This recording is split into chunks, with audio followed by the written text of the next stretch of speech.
Welcome, Francis Widdowson. Thanks for having me on. Very nice to see you again. Nice to see you. We had a podcast once with another friend. Kathleen Lowry. Yeah. She did a lot of the talking. Yes, no, it was very interesting. It was hard to get a word in edgewise, which was... and I thought, I need to talk to Francis some more because I never really got to talk to her. Oh, it's unusual. Yeah, but this is good to have you here and good to meet you. So we'll jump right in. So we're going to talk about a Canadian story that has been going on for decades now. Mm-hmm. And you've taken an interest in this and you're not letting it go. No, I won't let it go. You're going all the way with this. So maybe you could just tell my viewers what brought you to spending your time in a difficult story that is like a tar baby. Yes. Yeah. Well, I've been always studying Aboriginal policy since the 1990s. And I briefly touched upon the residential schools in 2008 in the book that Albert Howard and I co-authored, Disrobing the Aboriginal Industry. The residential schools have been discussed by the Royal Commission on Aboriginal Peoples, which I was very familiar with. And it was just starting to become a major point of contention in the 1990s and the 2000s. And I think there's only a couple pages on the residential schools in Disrobing the Aboriginal Industry. And at the time, there was the claim about genocide that was being made. Mm. And I saw it as being a highly emotional and because it was not being talked about by many people or accepted, almost absurd that it would be argued to be genocidal. Because although there were many, many problems with the residential schools and, a great deal of abuse that took place, the intent of the schools was to integrate Aboriginal people into Canadian society. It was not to exterminate Aboriginal peoples. That was not the intent of the schools. So that was my first impression of this issue. And then in 2015, the Truth and Reconciliation Commission report was released, and the words cultural genocide were used in that report. And cultural genocide is assimilation. It means that you prevent a group from speaking their language and practicing their spiritual beliefs and so on. But again, I never accepted the term cultural genocide because I think that kind of approach, which people can argue was misguided and caused problems, is not the same as trying to intentionally exterminate a group. It's not the same thing. And they're looking at two different aspects of relationships with groups. And when I saw the Truth and Reconciliation report, I thought it was not a balanced report at all. And that's when I decided to study the residential schools. And I remember having a conversation with a colleague in, I guess it must have been 2015. And I said that I was going to start to study the residential schools. And I remember her saying to me, be careful about that. Because even at the time, it was a very loaded kind of area, very difficult area. And I was aware that it was going to be difficult to do it. But I had no idea that it was going to become such a flashpoint issue for all aspects of Aboriginal policy. And that's where we are now. And it really became much more intense in 2021, on May 27th, 2021, when the Kamloops band asserted that the remains of 215 children had been confirmed. That was what they claimed in May 2021. And I was skeptical of this claim because I thought that would be improbable, that there would be so many burials that would be secret. But I wasn't sure. I had no idea. And also I thought it might be an abandoned cemetery, because that does happen too, where you have cemeteries that were once had markers and then the markers deteriorated. And I had some discussions with colleagues, and I remember we had an event in July 2021, which was called Can We Discuss Those Unmarked Graves? And that was July 10th, 2021. And Brian Giesbrecht was bringing up this point about the cemeteries at that time. And then we discovered that what it actually was ground penetrating radar anomalies, targets of interest that were found on the ground penetrating radar.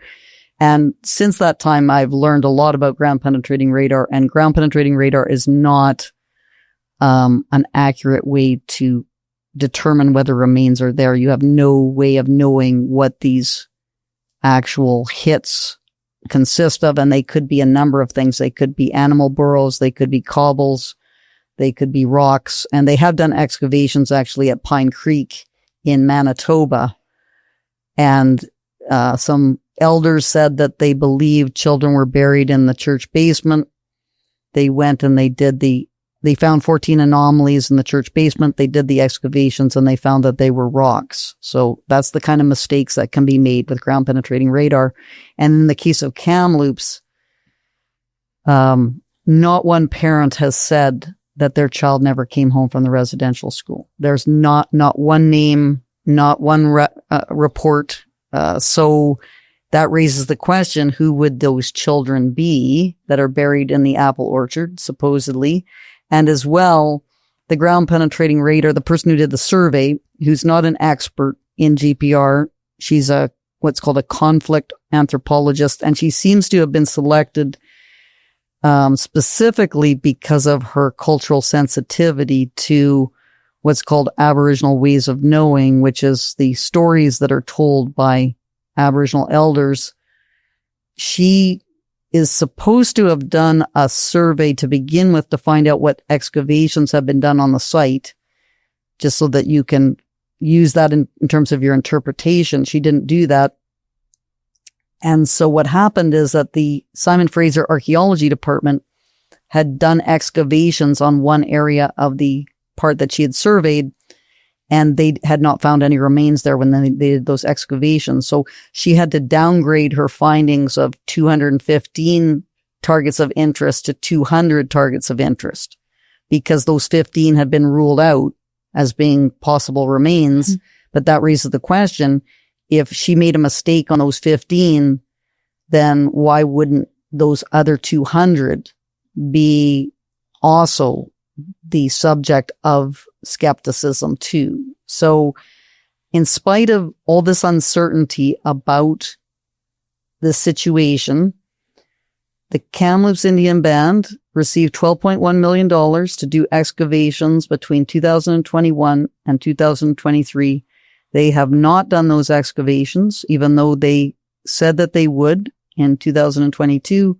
And they keep on claiming that the remains of 215 children have been found, even though it's highly improbable that this is the case. And when I first was following the story, it seemed to me that it was just a mistake, that people didn't understand ground penetrating radar.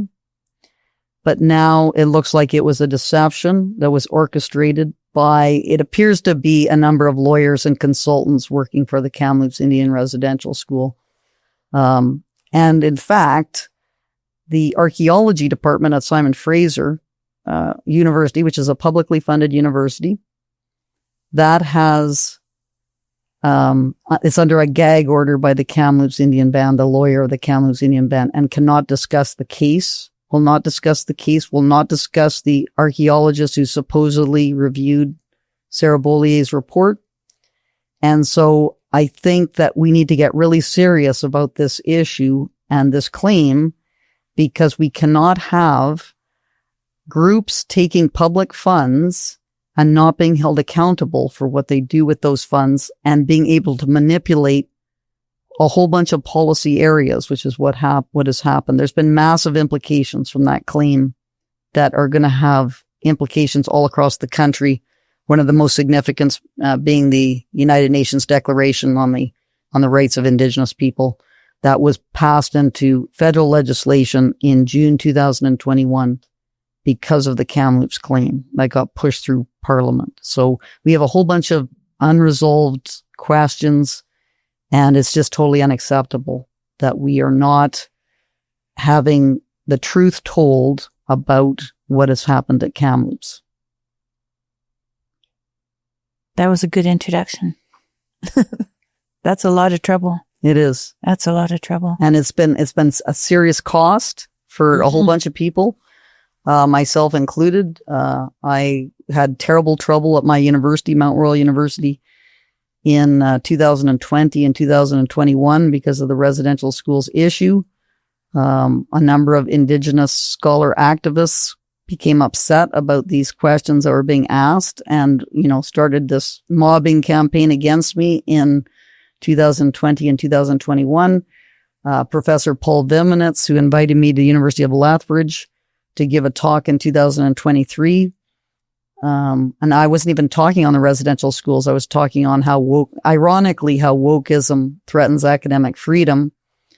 Although that talk was initially approved because the president said that due to the free speech policy in Alberta, you had to allow speakers, even with unpopular views, to put forward their ideas. He rescinded the space for the talk because of the uproar by Indigenous activists at that campus. And then Paul Viminitz, who had invited me, had a target placed on him by a number of people, and he was fired in December 2023. So, and then all sorts of other people who have had massive difficulties. Jim McMurtry, a teacher in Abbotsford, other people who try to speak truthfully about the issue. It's just been massive, crackdown on trying to discuss it. And now we even have Leah Gazan, who's a MP for Winnipeg Centre and in the Canadian Parliament. She's trying to make it illegal. She's trying to criminalize asking questions about these matters. And it's up to 2 years in prison is the penalties for what's called residential school denialism, which is not defined and appears to be just asking questions about the facts with respect to all these claims being made about unmarked graves. Yeah, well, it's hard to believe that you can be open about something that is so vague. Yes. Right? You have to keep it vague. If you have to keep it vague, then you have to make rules to stop people from defining it more specifically. And it's, I don't think any ideas, any discussions should be criminalized anyway. Even, like the one which is illegal right now, which is denying the Holocaust. If people have, obviously, we have massive amounts of evidence about what happened in, the 1940s. But if people want to dispute that, then we should have an open discussion in society about it. People should not be put in jail for trying to say things that they think are true. They could be completely wrong, obviously, but they should be out in the open and talking about it and refuting ideas, not preventing people from speaking. But, the residential schools, asking whether or not they're genocidal, which seems to be the main target of the residential school denialism legislation, that is a much more questionable claim than claims about whether, the killing of Jews in the Second World War was genocidal. Like that's right. Much more substantiated than the residential schools claim. So let's go back to 2006. There was a film made called The Unrepentant by a pastor, United Church pastor named Kevin Annett. Yep. And I watched that. I watched half of it. Yep. It was a documentary where, Indigenous people one by one were recounting stories of, atrocities that they had found, happened on these school grounds. And they were stories. They were stories. Mm-hmm. What happened when he made that film? So this is a major part of the puzzle as to why we are where we are today. So Kevin Annett, I believe he pronounces and he's very particular about this. Sorry about I don't know. I've just been told when I was saying Annett, I was told it's Kevin Annett. That's how that could be his name. Mm-hmm. I don't know. I've never met the man. I've listened to videos. I've watched Unrepentant. And it's interesting because in Unrepentant, we have the one actual documented eyewitness testimony of the Kamloops case, which is a man by the name of Billy Coombs. You have footage of him talking about, he goes out and he sees a hole in the ground and he asks one of his friends, how old was he then? He claims that he was 6 years old at the time, 6 or 7. I can't remember the exact, but it was either 6 or 7. He saw this hole that had been dug and he asked his friend who was standing there, what is this hole for? And the friend said, they're burying another one. So we don't know who that friend was, but we do have Billy Coombs saying that on camera. And there's a number of other, highly, I would call implausible claims, but they're certainly open to investigation. Anyway, Kevin Annett was a minister, was thrown out of the United Church for making claims about the church killing children. And so the church was not very happy about this being made. Now whether this is the case, this needs to be investigated, obviously.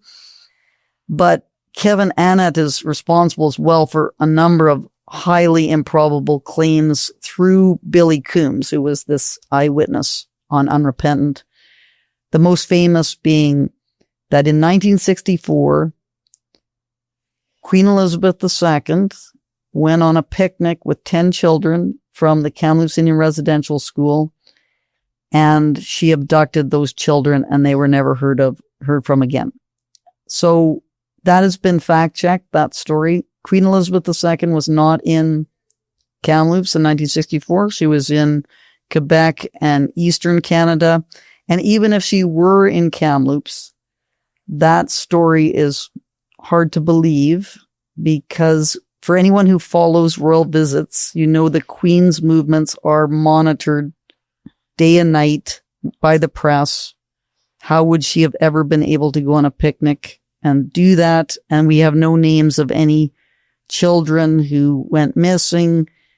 Obviously, people would have been very excited if Queen Elizabeth II showed up at a residential school. So there would have been some talk about it, in the records. So it just, again, is these stories that get told, which can be completely untrue. So if we have that possibility, that's all that's being said, is that you have that case of Billy Coombs.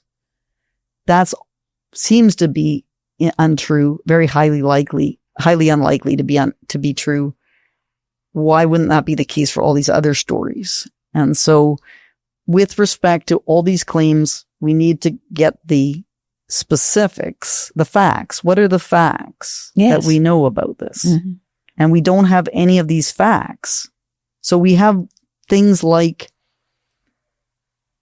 49 children who were associated with the Kamloops Indian Residential School are documented to have died. 25 of those children were not at the school when they died. They were in hospital or they were in their home communities and had accidents happen and so on. So there's 24, I believe, that still are probably died at the Kamloops Indian Residential School over a period of, close to 100 years. Now, tuberculosis. Did tuberculosis have anything to do with? Yes. And they were inoculated because they were in school. Yep. They were vaccinated against tuberculosis, which actually saved that was some people. I'm not sure what the dates are on all of that, but that certainly, dealt with the tuberculosis problem. But there was, I think it was the 1940s when that came about. Mm-hmm. So you had that period between 1890 and the 1930s where there was a very high death rate from tuberculosis. But I hadn't finished from all my, I got distracted there, about the Kevin Annett story and Unrepentant. Kevin Annett has been involved in discussing these matters with Aboriginal groups. Well, he was on the lower, that's where he met Billy Coombs, is in Vancouver in the 80s or the 90s in the Lower East Side in Vancouver. But then he started having interactions with Aboriginal groups, I think starting in the 2000s. So It's likely that many of the stories that are being told have been, to some extent, encouraged by Kevin Annett's books and his films and his various videos. He was a young man when he first, and was married and had a couple of kids. Mm-hmm. Yes. What happened with his marriage and his children? Do you know? I believe he separated from his wife, and he was a student at the University of British Columbia at some point. In theology? I think so. Mm-hmm. And he, of course, felt very persecuted by all the authorities. And I think his work, most of it is very improbable, but it's possible that there's some claims that are true. The other thing about it is that Kevin Annett makes up a whole bunch of organizations that are associated with the United Nations. So they're not official organizations. They're organizations that he has created. Mm. And then he uses the names of those organizations to support the kinds of claims that he's making. He's continuing to do that to this day. Yes, he is. Yes. And I wouldn't mind actually having a conversation with him. Yeah. I should actually try. I know some of my colleagues have tried to interact with him. Mm-hmm. I was actually asked to be on a panel with him at UBC, and that got canceled. It had Lauren Southern and Kevin Annett. And at the time, I didn't know Lauren Southern was studying the residential schools. I thought she was just doing it as a publicity stunt. So in hindsight, I should have taken it more seriously. But it got canceled because of Kevin Annett's interventions of various kinds. And as well, he makes up documents. So there's documents that we have or that are referenced. And the big one is that Duncan Campbell Scott referred to the residential schools as the final solution. Yeah. That document. Mm. That document has not been shown to exist. And it doesn't make sense because Kevin Annett claims that this occurred in, I think it was the 1930s, before Hitler had actually used the term final solution. And Hitler presumably would have used the term in German, mm-hmm. not in English. Right. So it's being claimed that it's being implied that Hitler took the term final solution from Duncan Campbell Scott, who was the superintendent of Indian Affairs. But Nina Green, who's the great researcher on the residential school, she's been searching for that document for years, and we cannot find a copy of it. So because Kevin Annett does make up all these things, it's highly likely that document has been made up by Kevin Annett as support for the claim about Aboriginal genocide. Anyway, so unrepentant is, again, with all these stories that are told, I'm sort of taking a page out of the book of Nina Green. You need to establish the floor of facts.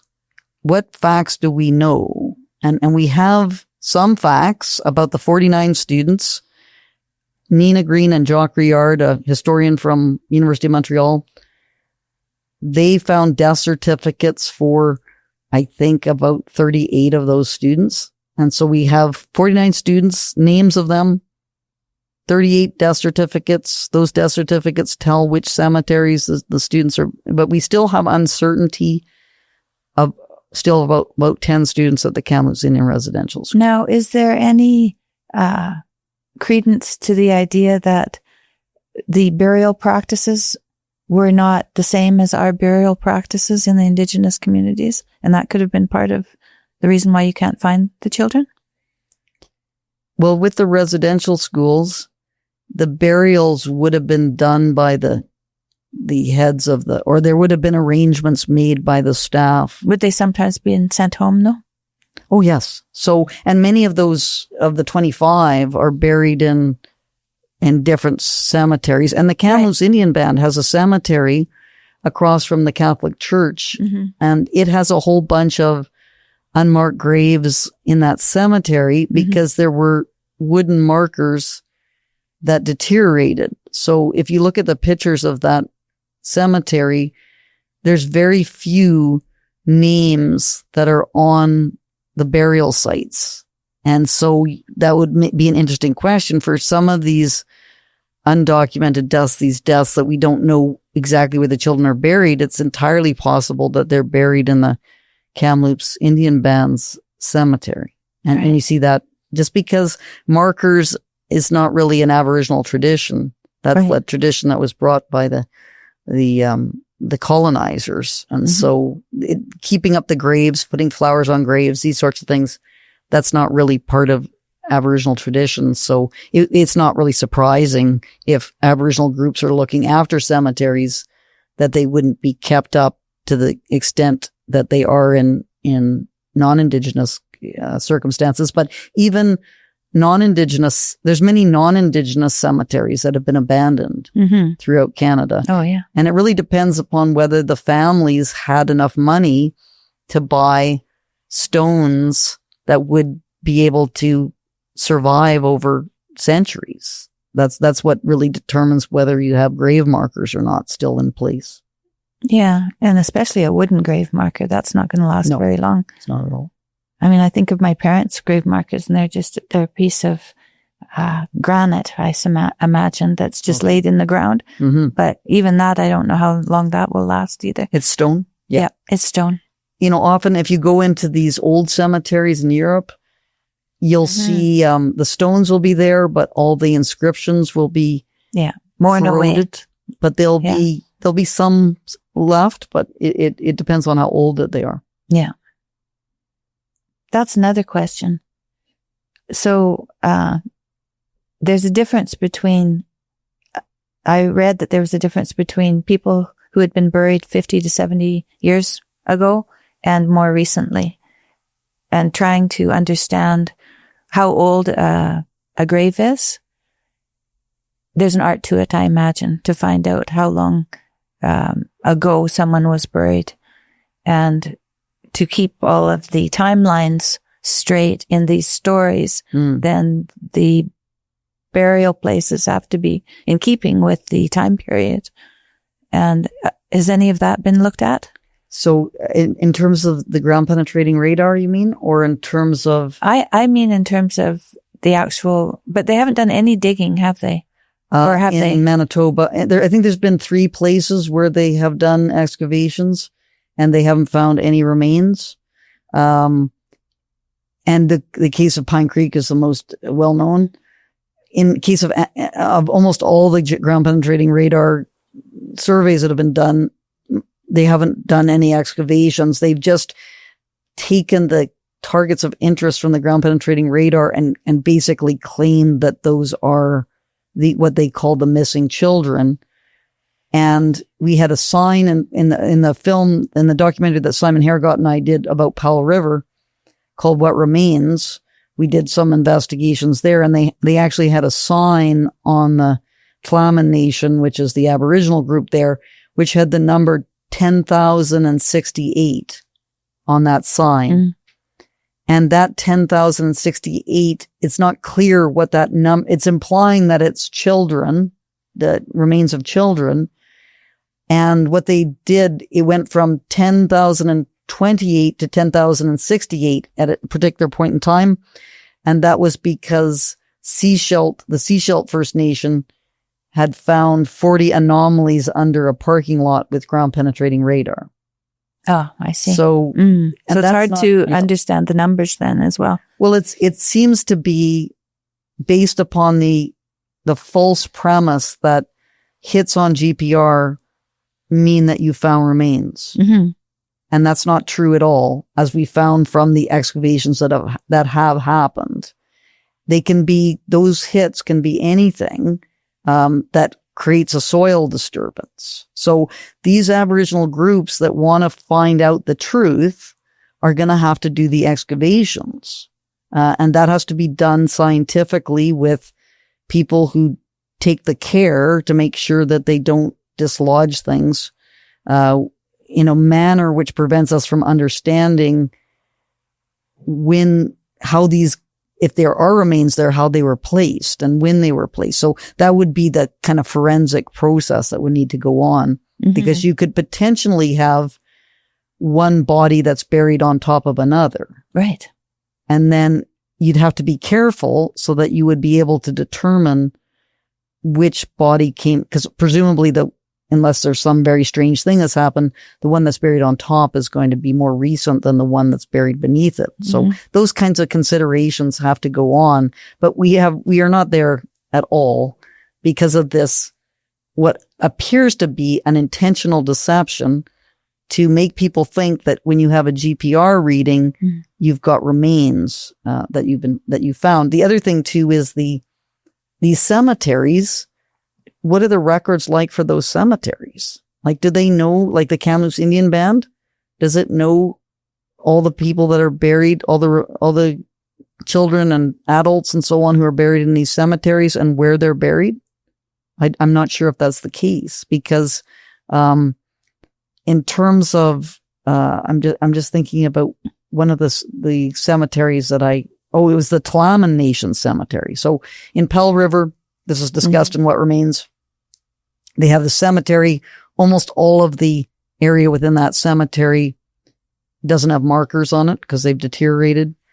They were trying to figure out how much space they still had in that cemetery to bury people now, but they didn't know exactly where those people were buried. So they took GPR around and then put crosses up in the cemetery where these GPR hits were. But they were asking the community members if they knew where their relatives were buried in that cemetery. So one would have expected them to have records of where each plot of each person was, but that's not the case. No. Well, our different practices from different cultures. Yes. They're different. Yes. And it's not like if people don't want to put markers on their grave sites, that's totally up to them. But yeah. It's sort of a bit odd that you would have that attitude about it. And now you want to go through this very, very specific type of recording. And there's all these claims that Aboriginal people should know specifically where their relatives are buried. And the very good example of this is Tanya Talaga, who is a journalist for the Globe and Mail. She writes a column in the Globe and Mail. And she's not an objective journalist at all. She has a serious activist agenda. Anyway, she wrote a book called The Knowing. I believe it came out last year, and it's got some materials on the Kamloops case in it. She was one of the selected journalists in May 2021 to, be very supportive of the Kamloops Indian Band's claims. I believe it's her grandmother, whose name is Annie, was in an asylum, and no one knows where Annie was buried. And so she went on this long search to try to find this out. And it turns out that the cemetery in which Annie was buried is now a grass strip beside the Gardner Expressway. And so she, through searching through records and so on of this asylum, she was sort of able to find where the specific, or at least the area where this plot would be. And then they went and they held a ceremony on that grassy area. But if that's the case where people like Tanya Talaga want to find out where their relatives are buried, that's not going to be very consistent with the practices that have occurred within Aboriginal groups over the last 100 years, where no one's keeping track of where these burials are.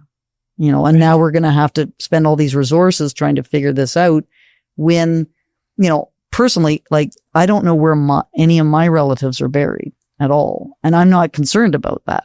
If I were concerned about that, I would spend time going through, but I wouldn't expect for public funds to be spent on helping me to find out where my relatives are buried when my family never cared enough about it to keep track of this case.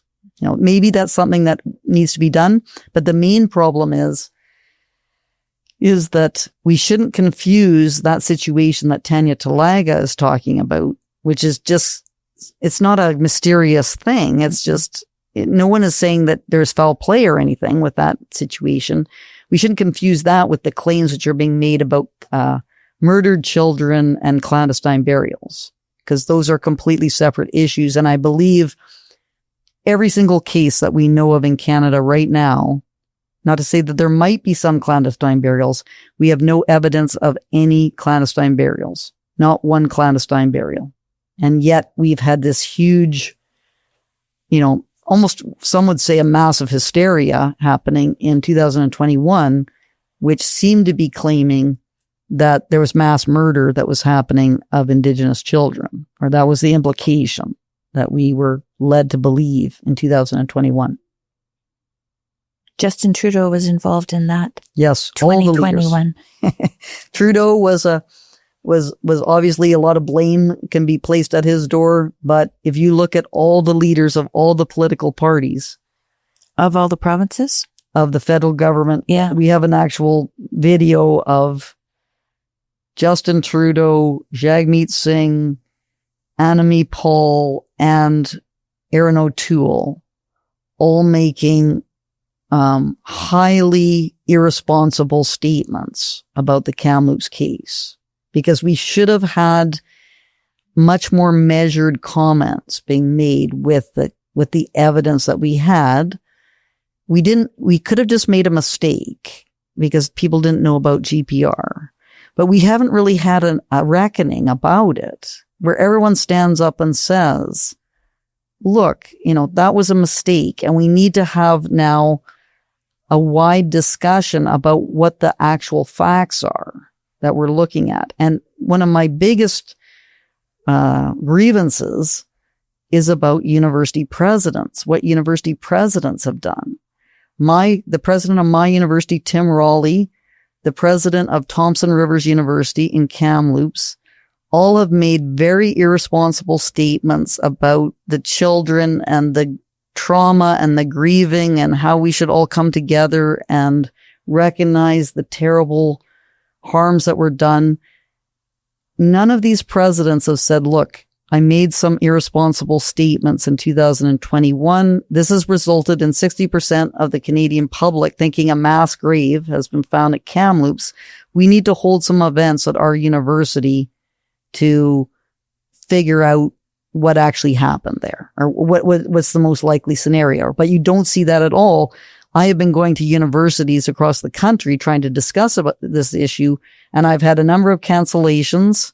And when I went to Thompson Rivers University with Simon Hergott and Kathy Drake to hold a Spectrum Street epistemology session on the anniversary of the false claim, 4-year anniversary, we were met by the Division of Safety and Risk Assessment, who told us that they would like us to leave because this was the first house of the Kamloops, which is the Kamloops Indian Band, and this would not be appropriate to be talking about this claim on this university campus.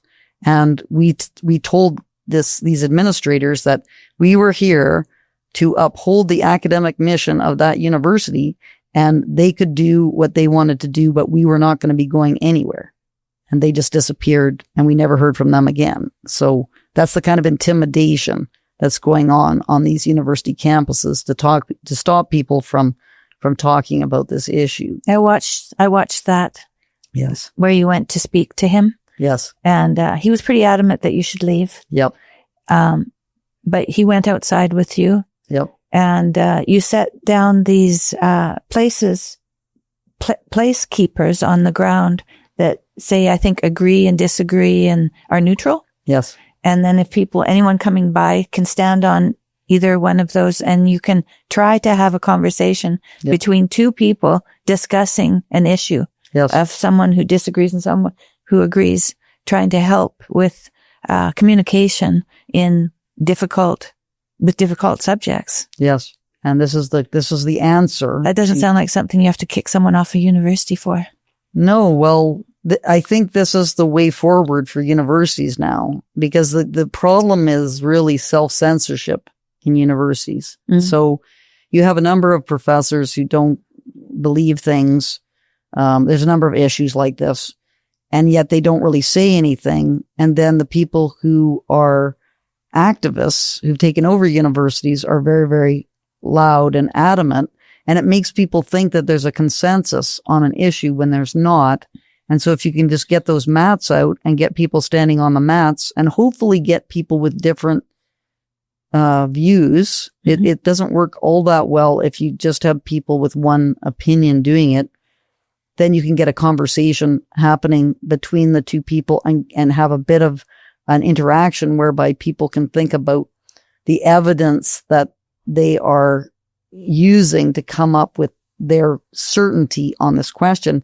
And at Thompson Rivers University, we had just an absolutely fantastic session. It's probably the best one that I've done, where we had Hal, who the claim was the remains of 215 children have been found at the Kamloops Indian Residential School. Hal was on the strongly disagree mat, and Jenna was on the strongly agree mat. And she actually thought that excavations had been done. That's why she was on the strongly agree mat. And we all came to the conclusion at the end that excavations were needed at the Kamloops Indian Residential School to determine whether this was the case or not. And we can do this with a whole bunch of issues which are pretty much no discussion happening at all on universities. Mm-hmm. And that's a way that to change the culture a bit, to force the issue, because if you try and go and give a talk at a university, it'll be interesting to see, because that's what I try to do now. I'm trying to go to the University of Manitoba in September. Mm-hmm. I was canceled at University of Lethbridge. I was canceled at the University of Regina. And at University of Regina, I went in with the street epistemology mats and Lloyd Hawkeye Robertson, who's an adjunct professor, a psychologist, and we did spectrum street epistemology there. And then we got interaction with this crowd. You can watch it on YouTube. It's called University of Regina Rumble, about all the events that happened there. But they canceled my talks there at the University of Regina. And then I went to Brock, and they stood down, and we were allowed to give the talk at Brock and at Wilfrid Laurier. And now at the University of Manitoba, I've now got a professor who's going to try to book talks for me at the University of Manitoba. And if they will not allow that to happen, we are going in with the Spectrum Street epistemology mats to do these claims that would have been discussed at the talks. But hopefully University of Manitoba is an academic institution and they will book these talks. But we are going to be discussing these things at the University of Manitoba, regardless of whether any rooms are booked, because that's how universities are stopping discussions now, is that they will cancel you. They will not allow certain talks to go ahead. Mm-hmm. And that is just an absolute tragedy for our universities, not to be able to be the places where you can actually discuss these issues. That sounds like a good learning to communicate game that could be played in high schools. And, yes. Right? So this is something that could be in the school system to help in junior high, even to help people to bridge gaps. It's fantastic. And Peter Boghossian is the professor who has developed this method. And of course, he had terrible problems at Portland State University. And I've been watching his material, and I just did with Mia Hughes, who is the author of the WPATH files. We did, we went to Parliament Hill for the Progress Pride flag raising ceremony, which that is unbelievable that we have politicians that are supporting the sterilization and mutilation of children on this issue. And we were discussing the issue, people can be born trans. So that was the claim. And Mia Hughes totally disagrees with this claim. She strongly disagrees that people can be born trans. Mm-hmm. And we got some people at Parliament Hill to argue that people can be born trans. And we had a discussion. It was all very interesting. It was a bit chaotic because we had all these, it was activists. Well, no one was disrupted, but it was because we were planning on doing it at the University of Ottawa, and we moved over to Parliament Hill that day because we heard about the Pride raising flag ceremony that morning. It was like we were on the move and we had all our equipment, and so we didn't get very far into the, it's called drilling down on these claims. So you ask people why they are on a mat. Mm-hmm. Why do they strongly agree? Why are they so certain about this? And they'll tell you why. But that's just the beginning of it. You use that to try to figure out why they actually believe that and what evidence they're using to support their claim. And you have to use a number of different methods. And Peter's very good at this. But in the moment, especially if you're starting to get tired and you don't really know how to proceed. Like you're trying to figure out more as to why this is the case, that they're believing this, but you can't think of the ways forward to figure this out more. So this is kind of a very it takes a lot of skill, right, to do it. And, I'm learning. Do you have helpers with you? Sounds like you need helpers with you. I have Kathy Drake. She's a student.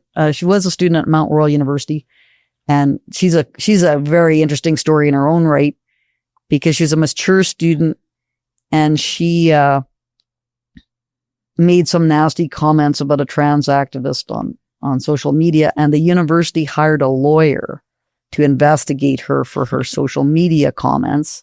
And she decided just that she'd had enough of Mount Royal's indoctrination and dropped out of university because of the situation. Anyway, she's been helping me in the street epistemology sessions, and she's been watching them too. So she's a great asset. And we're hoping to do that throughout Alberta anyway.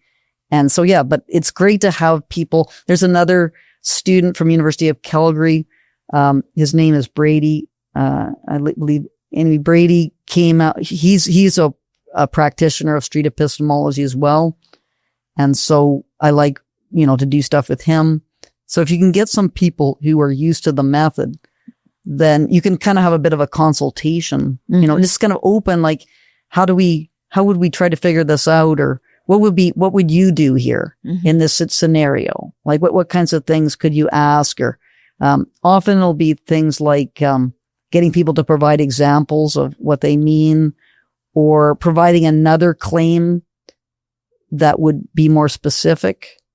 And so there's a lot of different mechanisms that you can use to try to approach a closer approximation of why people believe things, and then having them articulate that gives the audience that's watching a bit of an understanding about why people believe things. And it doesn't necessarily change anyone's mind. It just allows people to understand why people believe things.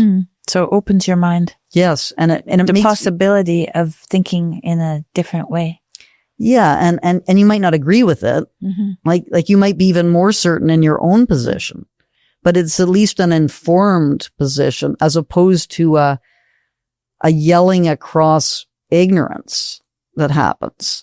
And that's what I find with the way people talk to me, is people have no understanding at all about what my arguments are. They just yell, it's just name calling. And the other problem is what's called the straw man type of argument, where they'll create a caricature of your argument that obviously no one who was rational would believe. Like this is what there's a professor, and this is why I want to go to University of Manitoba. University of Manitoba is ground zero in the false claims that are being made about the Kamloops Indian Residential School, because you have the National Center for Truth and Reconciliation, which is supposed to be the repository of records from the Truth and Reconciliation Commission. They are keeping all those under wraps and are not allowing the public to access those records, which is part of its trust deed. It's supposed to be doing that. And then you have two professors, Sean Carlton and Negan Sinclair. Negan Sinclair is Murray Sinclair's son. And they will not discuss this matter. They just call everyone a residential school denialist who makes any arguments that they don't like. And then when you try to listen to what they actually think your arguments are, Sean Carlton will say things like, they're saying no one died. Right. That's what he'll say. It's like, no one is claiming that no child died at a residential school. We have the names of children. We're asking, how did those children die? And was it done in a secretive way, the way that they were buried and so on? Like that's the question, not whether children died or not as well. No children were abused. We know that children were abused. That's not a mystery either. Now, how much that happened and whether it was, in every school and all the time and pervasive, that's another really difficult question. Physical abuse happened all the time. Physical abuse was part of the nature of the school system in those days. And it depends what you mean by physical abuse as well. What would be considered to be physical abuse today? So strapping was used. So we were all physically abused then, because there was a strap in all of our schools when we went to school. That's right. Yeah. So that's not like, that's still, and for Aboriginal people, it probably was a bit more difficult to endure that, because it wasn't really part of the Aboriginal culture for parents to be, disciplining their children that way. Right. And so it would have been really it would have been jarring and very, very difficult to understand. Whereas if you grew up with that in your community, in your household, it would just be seen as sort of normal. Yeah, we knew they were activity. there. Yeah. Right. So, from the time we went to grade 1, we knew there would be a strap in the school. Yeah. Yeah. So these are kinds of, these are the questions. Another cultural difference that's, that can cause, misunderstandings. Yes. Yeah. And so I think these are all open questions, but people like Sean Carlton and Egon Sinclair, they're not helping at all, because they don't seem to be concerned at all about the truth of the matter. Right. And so I'm extending an invitation to them. I would like to do street epistemology with them. Mm-hmm. That would be fantastic if we could get Sean Carlton, Egon Sinclair, and myself and other people like Brian Giesbrecht and, Rodney Clifton, who have different views on the residential schools, and try to figure out why different perspectives are putting forward the positions that they are, and what evidence that they're using to make those claims, which we don't really have a very good understanding of right now, because the system is not, the way people are discussing these things it's not very rational at all. It's highly emotional, and it's got this sort of accusatory kind of stance. Yeah. Which is not very helpful. And why do you think that is occurring, that they're using accusation? Well, I think there's a number of reasons. The most, charitable, if I'm going to be charitable about it, is it's an assumption that in order to be compassionate, you need to believe Aboriginal people. Right. That's the claim. So there's many people are putting forward this argument, which I totally disagree with. I think that the truth helps everyone, and it helps Aboriginal people the most. So it's not good for anyone to be believing untrue things. And what happens is that Aboriginal people now have not really been exposed to the whole range of opinions, and that's really impeded their ability to think through these various things. And we heard when these claims were made in May 2021 that many Aboriginal people were re-traumatized by all these claims about the mass grave. Well, if we're saying that they were traumatized by hearing about the mass grave, well, presumably they'll be relieved to hear that no such mass grave actually exists. So on a number of levels, that would be helpful. So I think that's one of the main reasons. But then there's the less charitable explanation, which is the money that is being made off of this false claim, which is being made by what Albert Howard and I called the Aboriginal industry, which is a group of lawyers and consultants that makes money off of siphoning money away from Aboriginal communities that need to be devoting that money to be providing the high quality services that those communities need, such as education, healthcare, high quality housing, clean water, all these things, because of all these legal disputes that are going on all across the country, which cost billions of dollars. That money is not going to the marginalized Aboriginal population. Oh, that's a very good point. Yeah. So the money that's going to investigate these stories about residential school atrocities, the money that's going there is not going to the communities, to the reserves for education, healthcare. Yes. And so that is clean water, as exactly. You said. Yeah. And this is all getting diverted into all these kinds of investigations. And then the the grievances that come out, like people being angry about what has happened, what they think has happened, which we don't even know that has happened, that then fuels more lawsuits about other matters. So with Kamloops in May 2021, when that claim was made and the country was kind of thrown into this turmoil, all sorts of new legal, mechanics started to happen. So we had all sorts of new lawsuits that were being pushed through.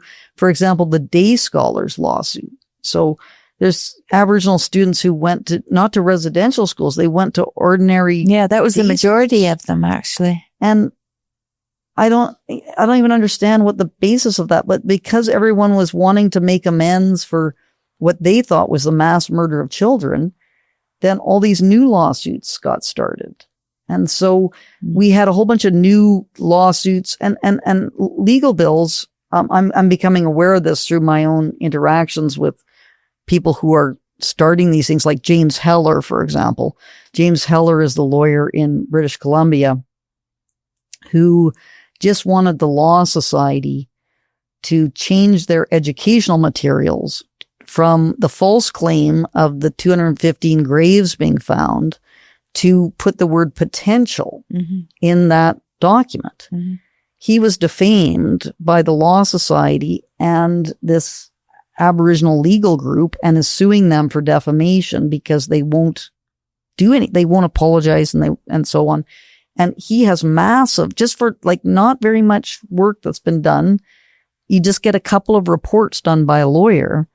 It's going to cost you tens of thousands of dollars. Yeah. So you can imagine what these lawsuits that have been going on in British Columbia since 1991. So there's all these treaty talks, all these land claims disputes that are happening that have been going on for 25 years, massive amounts of court time, massive amounts of briefs and so on. You know, you're talking amounts of money. Massive amounts of money. That money is not going to solve all these terrible problems that are plaguing the Aboriginal population in these marginalized. And some of these problems are incredibly serious. Right. And I'm just going to say the one that is the worst, which is the rates of fetal alcohol syndrome in Aboriginal communities, which in these isolated communities, it has been estimated that about 40% of the population has fetal alcohol syndrome because of the terrible, and this is not blaming anyone. If you live in terrible conditions where you have no hope, that's the kind of thing that's going to happen. Yeah, well, you'll turn to something that is accessible and that changes the moment. Yeah. So it's very short-term. It's very short-term thinking that goes into those kinds of solutions, and there's always a cost. Yes. And the cost is very heavy with alcoholism. Exactly. Especially when you have a baby. Yes. And so that's something that needs to be examined and has to be dealt with. I don't even know how you deal with these kinds of problems, but having non-existent missing, and this thing is that we're hearing people like Negon Sinclair talk about thousands of missing children. We don't know the name of one missing child. Right. In the sense of a child that there's a report that this child was at a residential school. They never came home. No one knows where they went or what happened to them. Mm-hmm. What about the kids that are alive right now? Let's maybe focus on them. Yes. Yeah. That's the child welfare system, which is just like, I believe in British Columbia, 60% of the child welfare cases are Aboriginal. And so, these are all children coming from, and in order to be in the child welfare system, you have serious abuse and neglect that is happening with respect to that case. And so that needs, and that's the kind of thing which should be examined, not, trying to find out which burial plot. Yes. That sounds like someone barking up the wrong tree, really. I think so. And it's confusion. A lot of it's confusion. That is just, people think we're talking about a child that has been murdered and we're trying to find out where that child's remains are buried so that there can be a forensic examination and we can hold the perpetrator. We can do a criminal investigation to find out who's responsible for that crime, and then they can be held to account. Justice can be done and so on. but that's not the same thing. We don't even know if there are graves, actually. And if there are graves, who's in the grave? And yeah, so that's very tricky. Exactly. So we need excavations to begin with, which I really do not see why that cannot just happen tomorrow. Mm-hmm. You know, you get, yeah, really, you know, you have the site. They've cordoned off the site. One way or another. And I was just talking to Dallas Brody, who is the MLA, and there's another tragedy. So she was just saying that 0 bodies have been found at Kamloops because she was defending James Heller, who was being defamed by the Law Society. So she was an MLA for the Conservatives in BC. She put out this post, which was defending Heller. All these Aboriginal neo-tribal elites, the privileged Aboriginal leaders, all became upset about her saying this. How many of them are Aboriginal people, these leaders? Do you know? In terms of their blood, are they actually Indigenous people, or are they in positions of authority coming from other places? They're generally, it's kind of a bit of a tricky question, because Aboriginal people, from what I understand it, you're Aboriginal if you identify as Aboriginal, you've got some Aboriginal ancestry. Oh, yeah. Yeah. And the community recognizes you as Aboriginal. Yeah. So those sorts of things have to be in place. And it's kind of it's kind of a moving target as to what is actually accepted. But there's confusion at every level, huh? Yeah. And this is the lawyers. Of course, this is the bread and butter of the Aboriginal industry, is you have uncertainty about some kind of claim. You go to court to sort out the certainty of it. So that's going to cost you millions of dollars to do that. And it doesn't really resolve any of the underlying issues, because you still have the fetal alcohol syndrome problem in the Aboriginal communities. So, anyway, with respect to Dallas Brody and these neo-tribal elites, they all got upset about this. And, she got pushed out of the Conservative Party and is now, fighting battles, trying to restore some rationality to British Columbia politics. But she went to the Kamloops Indian Residential School, I guess it was a couple of weeks ago, to do some interviews, I guess, and find out, because she's trying to find out what's going on with the Kamloops Indian Residential School as well. When they went there, they found that the fence that has been put up around the apple orchard and it's good that there's a fence there, because you need to secure the site, because it could be a crime scene if there are remains there. Mm-hmm. You used to be able to look through the iron fence. Now it's got some covering around the fence, so you can't look into what's going on there.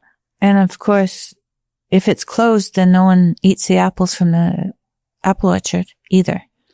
I think the apple orchard is it done? Yeah. I think it's kind of abandoned, and I don't think there's really any, but the point is that we need to have more transparency, more accountability. We need to be looking at that site to see what's going on there. Are they doing why have they put the covering around that fence? Anyway, a drone was put up, not over the site, because that's illegal, but on the other side of the river, and there's nothing happening in that site. But again, it's trying to make it look like something's happening when something is not happening. When we're 2 years too late, we've already had the money spent from 2 years ago, and it doesn't take a lot to just do just kind of a preliminary, there's septic. This is the other thing, is that if Sarah Bollier, the conflict anthropologist who did the GPR work, if she had done her due diligence, she would have found that several rows of septic tiles had been laid in the area that she had done the GPR work. So all we need to do is go to where there is the highest density of hits, where the septic tiles are laid, and see whether in that area it's the septic tiles that GPR machine was detecting. That's something that can be done relatively easily. And it's not even as intense of an operation at Pine Creek, where they had to go actually into a church basement. So when you're going into an enclosed space, obviously that's going to be much more difficult than just going into an open field and starting the work on that site. But they haven't done anything yet. And so I think serious pressure needs to be placed on the band to start that work now. There's no reason why they can't do it.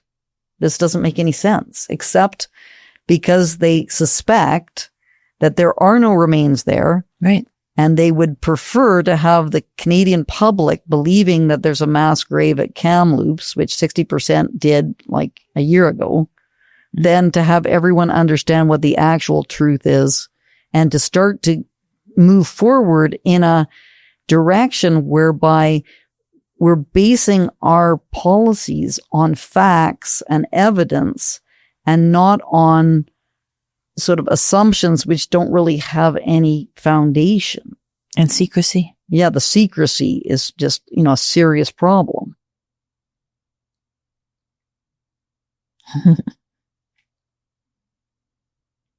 It's good for everybody to know about this. Yes. So I found it interesting to read about the other things that have gone on in history, like the Salem witch trials. Mm-hmm. I lived in Boston, so I was close enough to that I paid attention to it somewhat. Mm-hmm. And then there's the Hammersmith ghost hysteria, where someone was shot. Yeah, so these things can really get out of hand. Mm-hmm. And then the Kamloops knowledge keepers. Mm-hmm. And we haven't talked about the knowledge keepers yet. Yes. But all of these things through history, it keeps coming back, and right? Satanic Panic is actually the one, when I was writing Billy Remembers, which is about the Kamloops case, in the book Grave Error, which has a number of essays that are, trying to kind of examine the arguments and the facts about the matter. I was comparing the Kamloops case directly to the Satanic Panic of the 80s and the 90s. 12,000 unsubstantiated accusations of satanic abuse in the daycare system, wasn't it? Yes. I remember that. Yeah. That was people went to jail. And the most bizarre thing is some people confessed to these crimes, when they hadn't done anything. I don't know what happens, whether they have a mental kind of breakdown or I don't know. It's very, but when you have no idea what it's like when you have a lot of people against you, mm-hmm. and how that can change you. I don't know. And maybe you think it's going to save you, or you're under so much pressure. False confessions happen quite a lot. I've heard in the justice system. Anyway, the knowledge keepers. And it's interesting because I've been doing a lot of clips on my X account of all the claims that are being made, just going in, and I'll see a person making a claim, and there's knowledge keepers that are making these claims. And there's, two of them there's a family in Kamloops is very prominent, whose last name is Jules, and, Manny Jules, who was the previous chief, he's very, very well known. And two of his sisters, Dina and Jeanette, are both knowledge keepers. And they've been both making these claims that they heard these stories. But a knowledge keeper, it's not very clear as to what makes you a knowledge keeper. Like you generally have to be an elder, so you're mm-hmm. older. And to some extent one can say, okay, well, people who have lived in an area a long time have accumulated wisdom that people who are just young people don't have. So that's a possibility.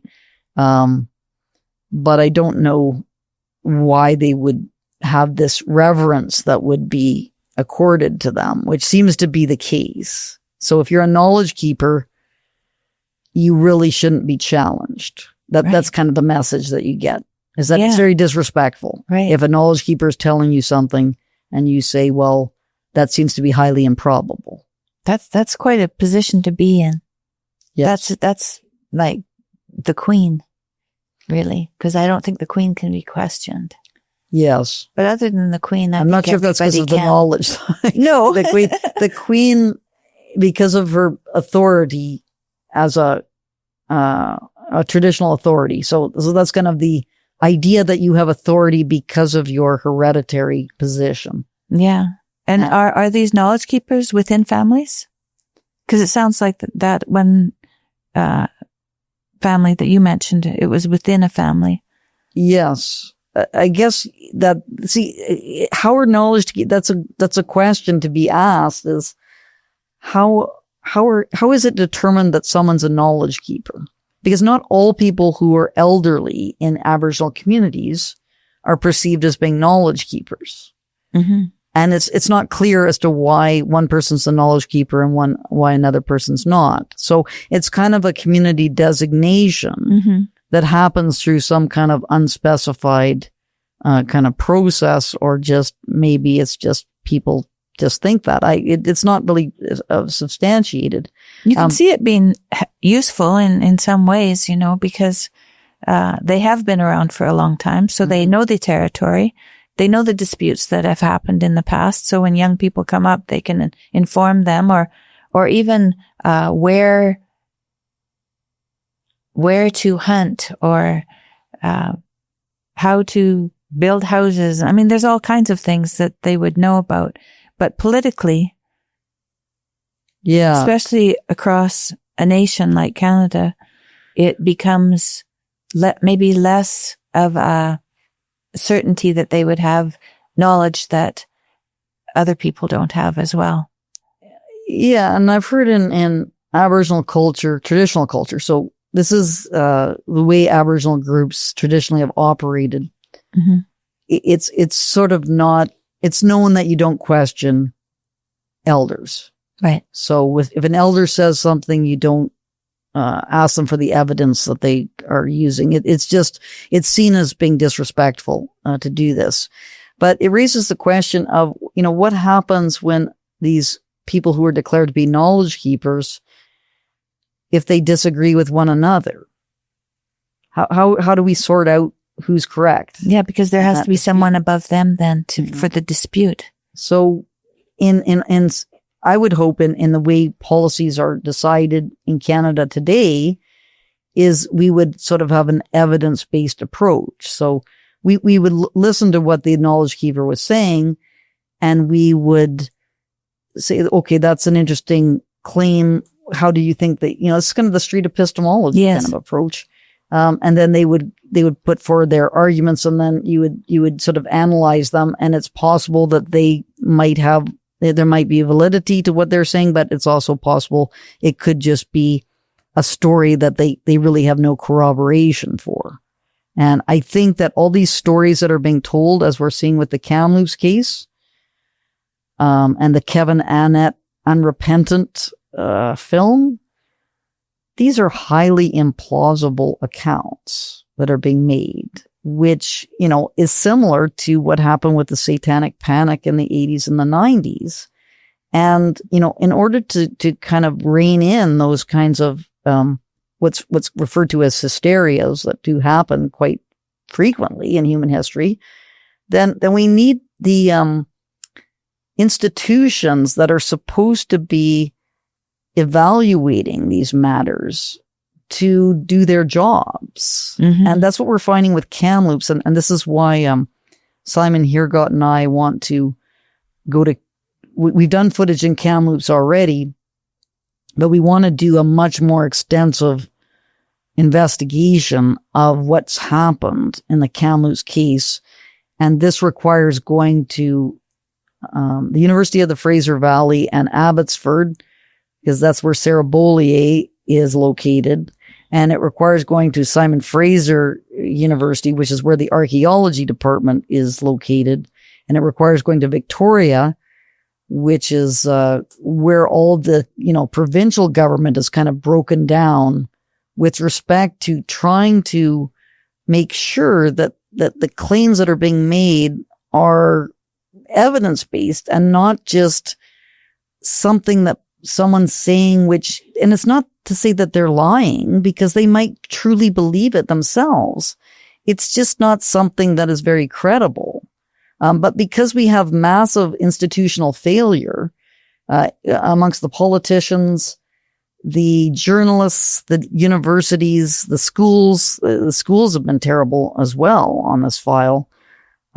We don't have any of the questioning that is going on that needs to happen. So that's what we're hoping to do for the next series of documentaries, is kind of document the massive institutional failure that has happened in all these institutions, which typically, and I don't think it would have been that long ago, 20 years ago, for example, you would have had more questioning of what has happened. But it would be interesting to evaluate the all of these institutions. Yes. And who's working in them and where they're from. Yeah. And also what sex they are. That would also be interesting. Yes. Because I don't know how much difference it makes. I don't have any facts to base this on, but if you have, say, a single sex deciding, or if you have both sexes in the same room deciding, or if you have more of one and more of the other, what the differences are in the outcome of their investigations. And, we don't want to look at that. We don't want to look at that, but we should look at that. Yeah. Well, I know there's problems with the feminization of some institutions. That's a problem because people don't want to, and this feminization problem is likely in the case of the Kamloops Indian Residential School claims, because people want to be compassionate. So evidently this is, and I think Jordan Peterson has talked about this quite a lot, is that women tend to be more agreeable than men. And so you want to be compassionate, you want to get along, and that prevents you from, asking the hard questions to figure out what's going on. And so that's the kind of mentality that we need with respect to the Kamloops case, is that it is not cruel or uncompassionate to say we need to find out what happened. Yeah, well, compassion, I think, has been the whole definition of compassion has been misunderstood, because you can be compassionate to someone and doing what's good for them, and it will not be easy if someone has gone astray. No. But if you're thinking compassion is just being nice, well, there's no discernment in it. That's not going to get you anywhere better in life. And so I think the whole idea of discernment has been left behind in terms of compassion. Yes. And this very dangerous idea, which seems to be particularly pronounced in the Aboriginal policy, which is compassion is about believing what Aboriginal people say. Right. Yeah, well, that'd be simple, wouldn't it? But it's very simple. Even if it's not compassionate to oppose what people believe, let's just say that's the case, we have to just throw compassion out if that's the case. Because we can't just have it expected that you're going to believe everything that someone says. And it's not helpful. Like that people, even if they're right 99% of the time, 1% of the time they're not going to be right. And if they're saying something which is obviously flawed and doesn't have any support for it, then people should not be believing the 1% of the time that this person has said this false claim. So, in terms of where we're at right now with a whole bunch of Aboriginal policies, this Kamloops case, like everyone says, well, it doesn't really matter now. And this is what we found in What Remains, is that when we actually had in Powell River, when we were doing these interviews, we would raise the question with people. So what do you think about the fact that, remains haven't actually been discovered, that is GPR anomalies? People would say, well, it doesn't really matter, like whether it's true or not, because Aboriginal people suffered terribly. And it's really about just, letting them do what they want to do, like that sort of claim.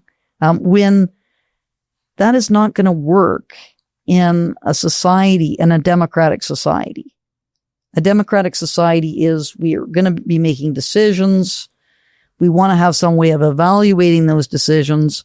And we want to be able to hold office holders to account if they've made decisions that are incredibly flawed based upon information that is false, or that they have actually been active participants in the false information that is being disseminated all over the place, which in British Columbia, which that province is in serious trouble.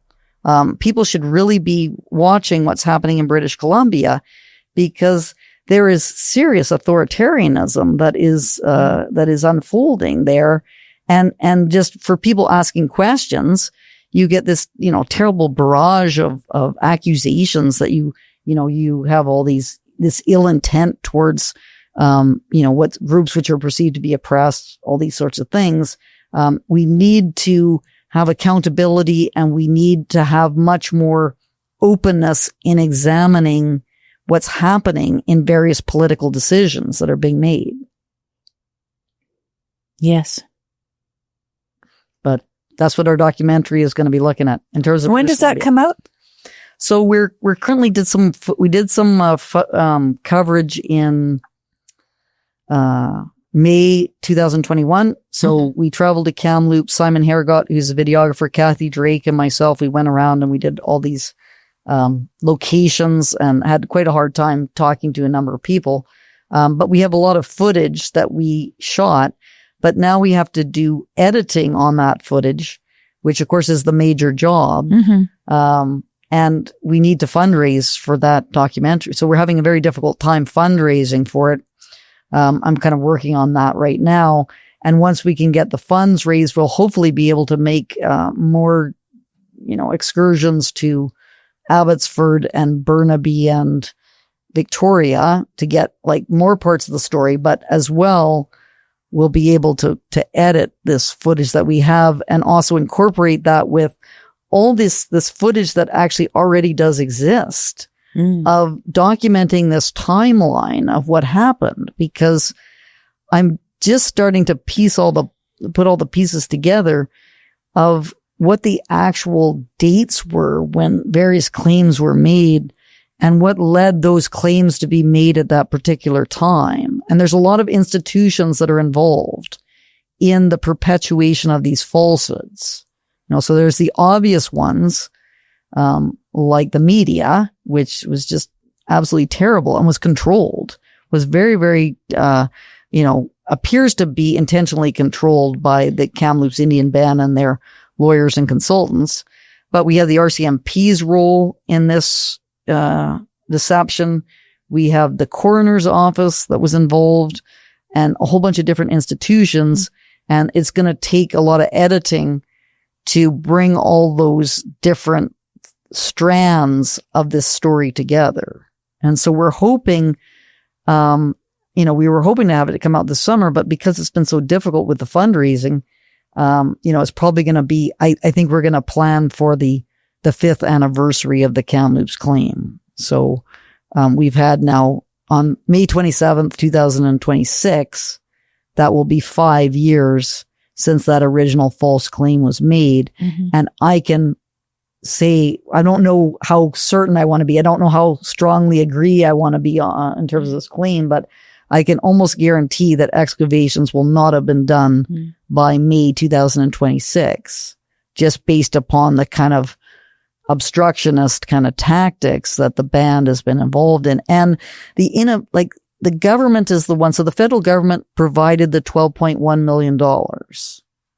The federal government is going to have to be the entity that demands that there's some accountability for that work that was not done. But the federal government doesn't seem to have any interest in holding those to account who get money and don't spend that money on the things that money should be spent on. So, and it's difficult to figure out what kind of mechanism that you can use to force those excavations to happen. We have politicians, Aboriginal politicians, saying things like, well, this is the Kamloops band's issue. It's up to them to do this. That's why they're, seen as a nation with all their responsibilities and so on. But they received $12.1 million of public money to do those excavations.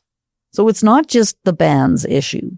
It is every Canadian's issue to make sure that we can figure out whether children were murdered and buried clandestinely in an apple orchard.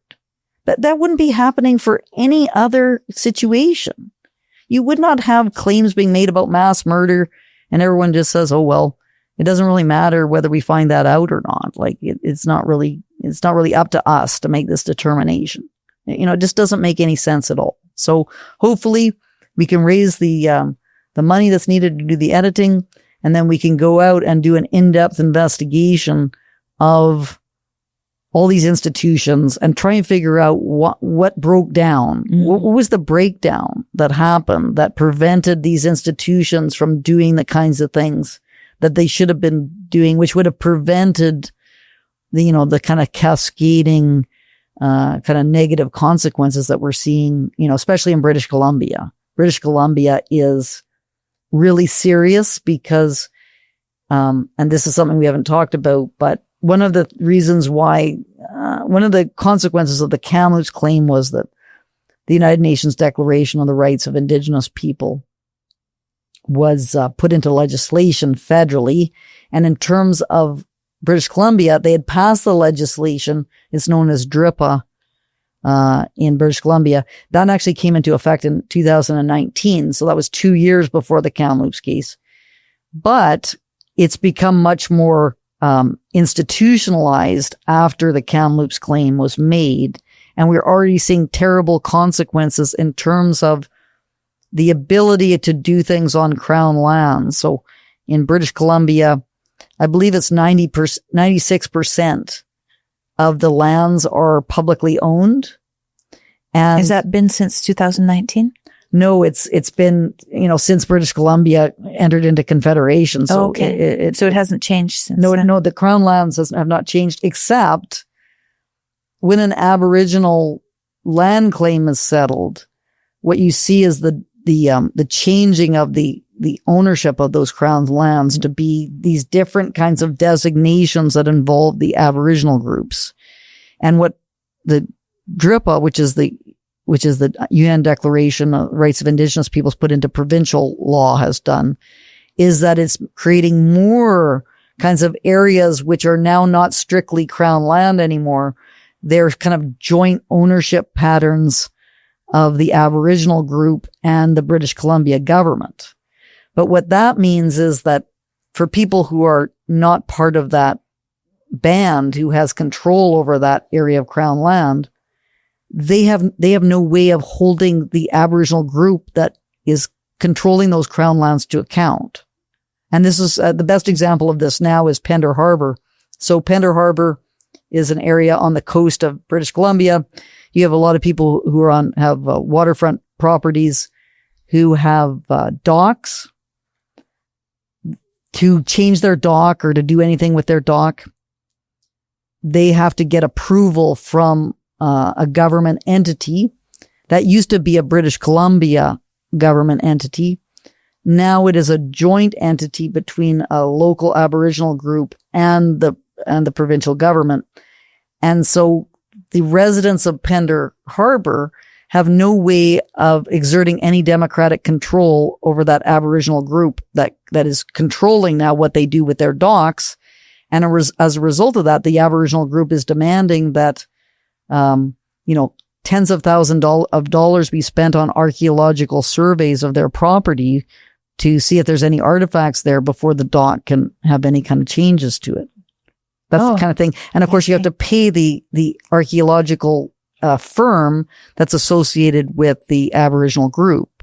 So it's a way for the Aboriginal group to siphon off money as part of a kind of what's in the economics literature is called rent-seeking kind of behavior. And no one really kind of knew that this was going to be happening until the last couple of years when DRIPA started to actually become institutionalized into these kind of co-management bodies that are now going to have authority over people who have no ability to democratically control those entities.